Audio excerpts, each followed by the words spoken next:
Hi friends, నోట్లో పెట్టుకుంటే వెనలా కరిగిపోయి గులాబ్ జామ్ హెల్దీ వర్షన్లో చేసేసుకుందామా. అదే అండి, బెల్లంతో చేస్తున్నాను, అందుకే హెల్దీ అంటున్నాను. దానికోసం ఇన్స్టెంట్ గులాబ్ జామ్ మిక్స్ తీసుకొని ఒక బౌల్లో వేసుకొని చిటికెడు సాల్ట్, కొంచెం కొంచెం పాలు యాడ్ చేసుకుంటూ చపాతీ ముద్ద కన్నా సాఫ్ట్ కలుపుకోవాలి. చాలామందికి గులాబ్ జామ్ చేస్తున్నప్పుడు క్రాక్స్ వచ్చేస్తున్నాయి అంటారు కదా. కొంచెం సాఫ్ట్ కలుపుకొని చేతికి నెయ్యి రాసుకొని ఫస్ట్ ప్రెజర్ అప్లై చేస్తూ బాల్ చుట్టుకోవాలి. తర్వాత లూజ్గా బాల్ చుట్టుకుంటే క్రాక్స్ అనేవి రావు. సింపుల్గా, పెద్ద కష్టమేం పడిపోవాల్సిన అవసరం ఉండదు.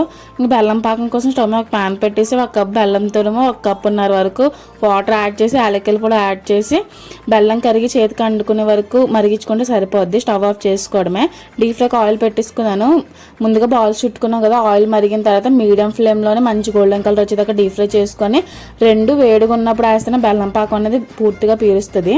గోరువెచ్చగా ఉన్నప్పుడు బెల్లం పాకంలో వేసుకుంటే అమ్మి gulab jam ready. Please like, share and subscribe మీకు సభ్య యూట్యూబ్ ఛానల్. ఫాలో అవడం మర్చిపోకండి ఫ్రెండ్స్. ఒక లైక్ కొట్టండి, వెళ్ళిపోకుండా మంచి వీడియోతో మేము ముందు